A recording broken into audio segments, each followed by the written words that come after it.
15 years after those many lives taken, America is grappling with the unforeseen tolls, costs few could have envisioned. 15 years after 9/11, it's the terrorists versus us. Who's won so far? The terrorists have won. Few men have been more radical and more influential in recruiting for ISIS over the years than Anjem Choudary. Anjem's been arrested, but for me, it's 7 years too late. My stepbrother's already in prison. He's already been radicalized. This high-ranking Obama general was dismissed for speaking openly about defeating Islamic jihadists. But General Michael Flynn still has a lot to say about how we can win the war. We have to first clearly define the enemy.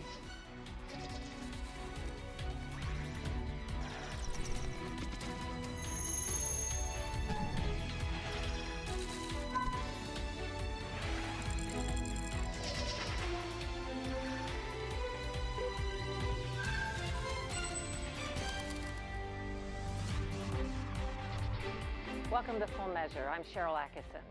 We begin our second season of Full Measure on an important anniversary, September 11th, 2016, 15 years to the day after the attack on America by Islamic extremists. That day fundamentally changed our lives and the world as we knew it. Today, we examine the cost of terror in the decade and a half since. We start with the terrible toll of that morning. 265 people died on 4 planes boarded by suicide hijackers. 2,606 were killed in the World Trade Center and surrounding area. 125 lost their lives in the Pentagon. 6,000 more were injured. On September 20th, days after the attack, President Bush launched the War on Terror. That war continues today. Islamic terrorism is on the rise in the U.S. and worldwide. It is 15 years later still a top concern among Americans. In a Full Measure Rasmussen Reports poll, we asked, is the United States today safer than it was before the 9/11 terrorist attacks? Only 27% said yes, 55% said no, and 18% aren't sure. How confident are you that the U.S. government can protect its citizens from future domestic terrorist attacks? 11% are very confident, 36% somewhat, 31% are not very confident, and 19% not at all. We don't feel any safer, and we're basically split on the government's ability to protect us from a terrorist attack. That despite an enormous sum of tax money spent and a radical change in the American way of life in one short, difficult generation. We heard the first plane hit, and you could see a little debris in the air, almost looked like confetti. Jane Rhodes Wolf was an FBI agent on assignment a few blocks from the World Trade Center. As a member of our evidence response team, I recall getting my boots on and my raid jacket and starting to make my way down towards the World Trade Center. Later, when Zacarias Moussaoui, the so-called 20th hijacker, was put on trial, Rhodes Wolf was on the FBI team that helped prosecute the case. Which also included listening to the 911 tapes. So again, an incredibly intimate thing that we would listen to. You hear people dying on the phone. Everybody's having trouble breathing. Everybody's having trouble breathing. Some people are worse. Now, 15 years after those many lives taken, America is grappling with the unforeseen tolls, costs few could have envisioned. When we think about that, Al-Qaeda planned and executed that attack for approximately $450,000. I hate to say the term, the return on their investment, but that's what they got. That's part of their motivation, was to change our society and change our way of life. We have changed our society in response. Absolutely, absolutely. Senator Ron Johnson leads a congressional committee that oversees the nation's homeland security efforts. 15 years after 9/11, it's the terrorists versus us. Who's won so far? Well, certainly in terms of their goal of disrupting our lives, the terrorists have won. We don't even recognize how many of our freedoms have been taken away from us, how it has disrupted our lives.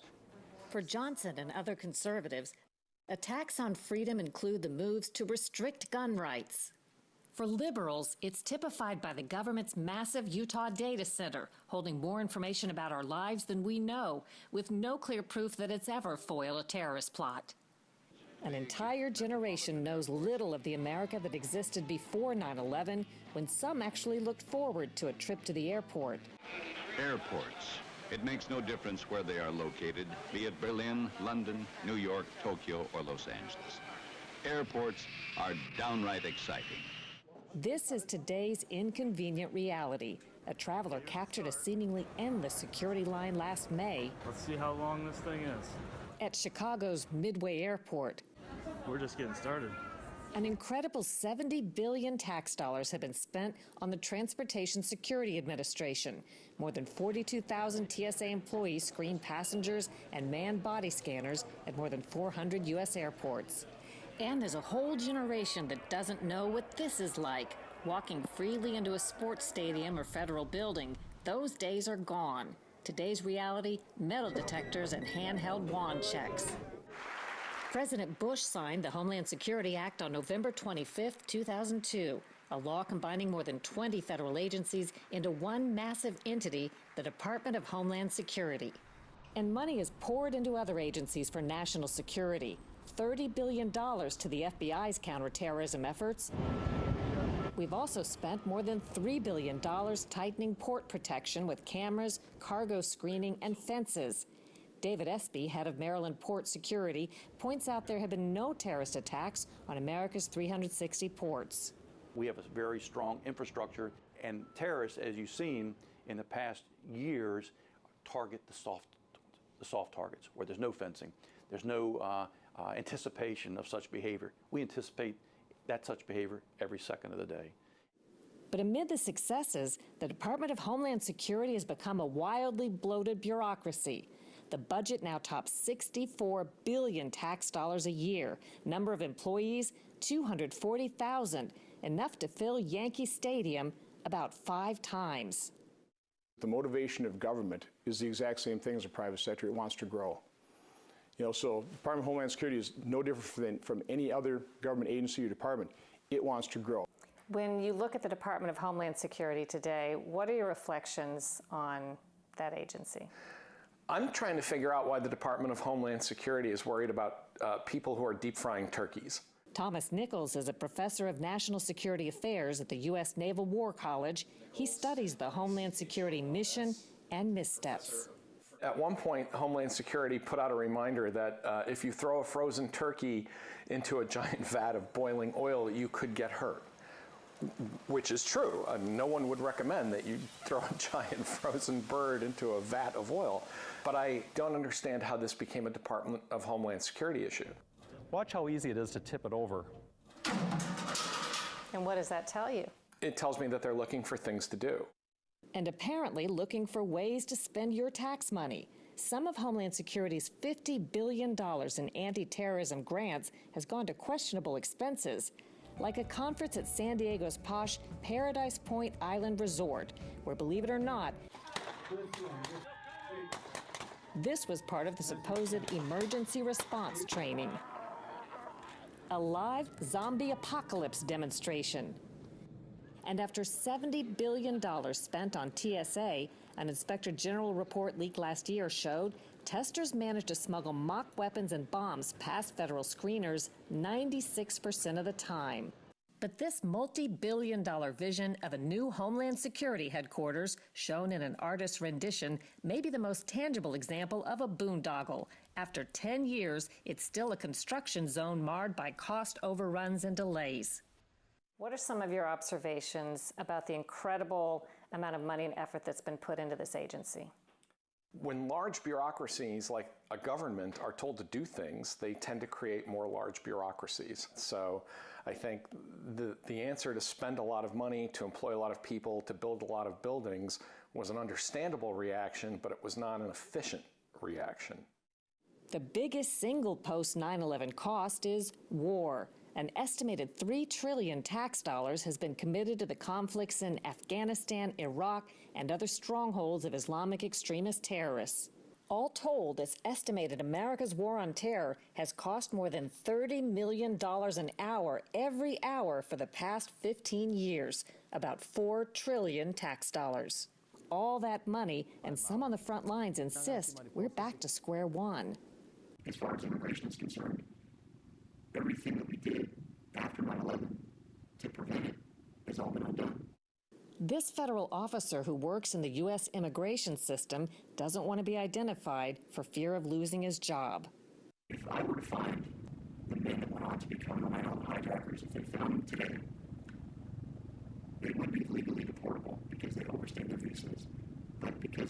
policies that are in place, no immigration officer can take any action against them after they kill people. Then we can deport. We just keep repeating the same mistakes. More innocent people will die because we refuse to enforce the law. Plain and simple.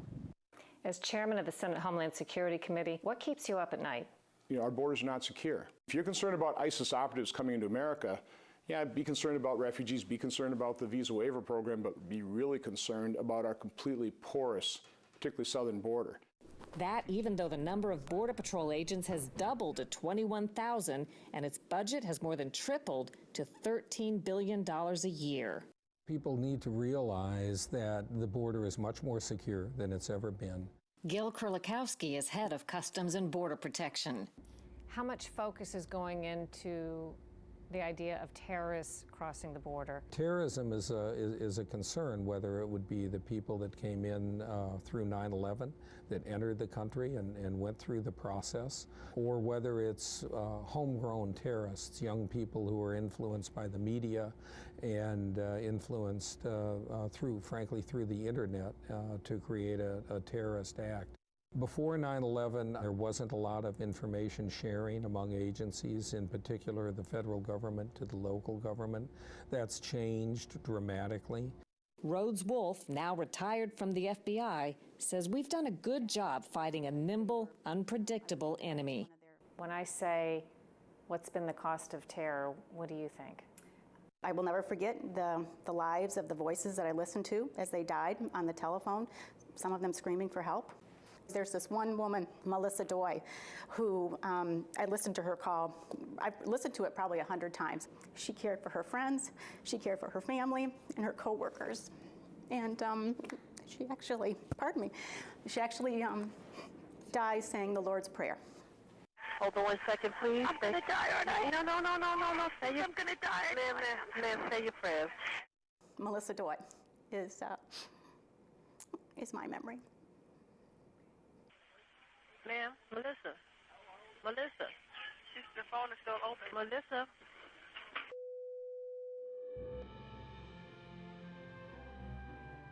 When we return, Scott Thuman reports on the self-proclaimed most hated man in Britain. He's blamed for sending hundreds of radicalized men to fight for ISIS. This week, he was sentenced in London, and some are asking why it took so long.